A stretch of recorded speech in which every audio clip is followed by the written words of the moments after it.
Okay, well, we didn't practice yet today, and we're meeting today because I wasn't able to meet yesterday, I think. And so I'll let you guys ask any questions you want. How close are you to getting the offensive line settled, I guess, for this first game, or getting that 5 I think this next scrimmage will help us define that. I mean, we need to name a starting five here pretty soon and get them working together as long as we can. But we have been mixing and matching a lot of open competition.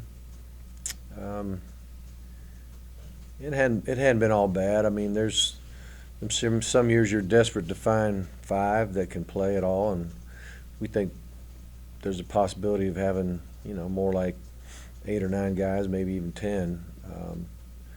So we're competing with guys that we think can play, I guess, is what we're saying. We're not just trying to see if there's 5 that can do it. It's a good problem right now, but I would say by the end of this scrimmage, we'd have a pretty good idea of what we need to do.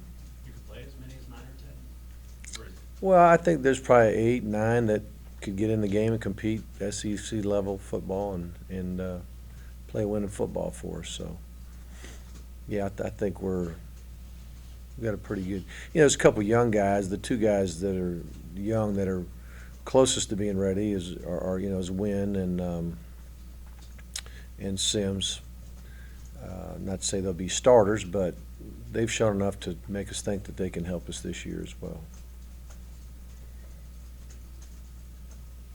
What about Watts Dantzler? It seems like he's working a lot of right tackle.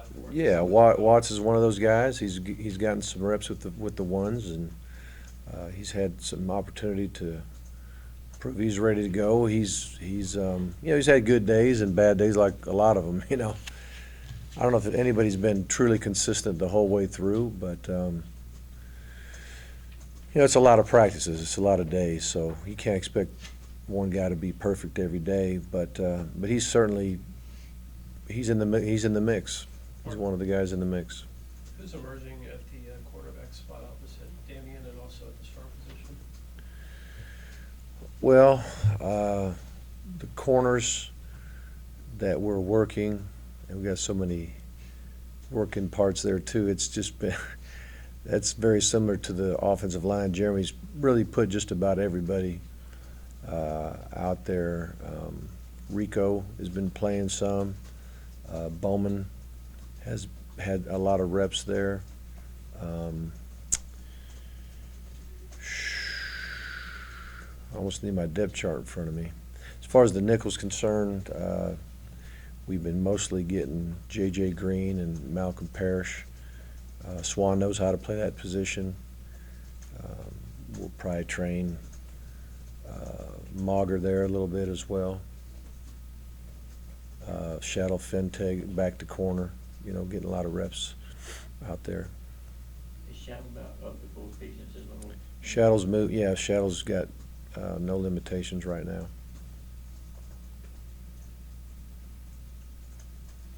Anybody at safety standing out? Well, we're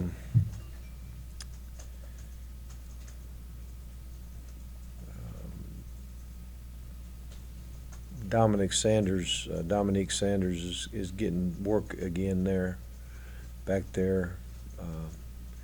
Aaron's back there. Aaron Davis is back there. Of course, Corey is back there. Mauger also has been, working back there as well. So you're just trying to find the best combination right now still. Jeremy likes to teach things in concepts, so, he likes for all of them to know what everybody else is doing and even have some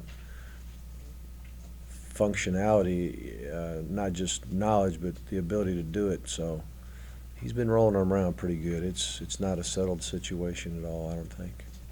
How much can you tell from, like, say, Coach Brewer teaching in concepts? How much the guys, I don't know, pick that kind of thing up quicker, and why is that? Yeah. You think more beneficial in this particular group? Well, it's more beneficial when you're, every once in a while you might go into a dime package, which is, a 6 DB. So all of a sudden one of those DBs is lining up more like in a linebacker spot. But if he understands the concepts of what his responsibility is, what that linebacker's responsibility is in coverage, then all of a sudden if he plugs in, it's not that foreign to him. So, but what happens when you teach things in concepts, if you do have some injuries and you do have to move some guys around, they'll have a better chance of plugging in and playing it. You mentioned a lot of newcomers among those defensive backs. I guess you guys knew that they'd be thrown in there like that by necessity. How do you feel about your comfort level? Yeah. 2 weeks out? Well, I think the guys are competing well. I think they're learning good technique. They're getting better at their technique. Matter of fact, I thought yesterday afternoon was the best practice, or yesterday evening was probably the best defensive practice of the camp. A lot of good pressure by the front seven and some good coverage throughout most of practice. It was I thought the defense, I think they're making good progress right now. Is it hard to get a read right now on what you have in the receiving core with so many people limited in action? It is. It is, but again, even at that position, we're getting more and more guys back, ready to go. The good news is the good majority of those guys have had opportunity. The new ones, the true freshmen, they're guys that are still learning and all. But I think we have enough in the fold that have experience that we have a pretty good idea. They know what to do, and when the time comes, they'll be ready. Mark, what's the plan moving forward at fullback? I know you moved the guys from defense area. Right. We're training Dietrich there and Dietrich Dukes, and we're training Payne there. And quite frankly, just watching the little bit that we've done the last couple of days, I think they fit the job description. It's just going to be a matter of learning it and getting a comfort level.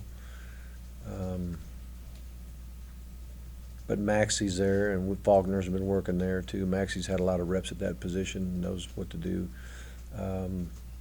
If need be, Quavon can do it as well.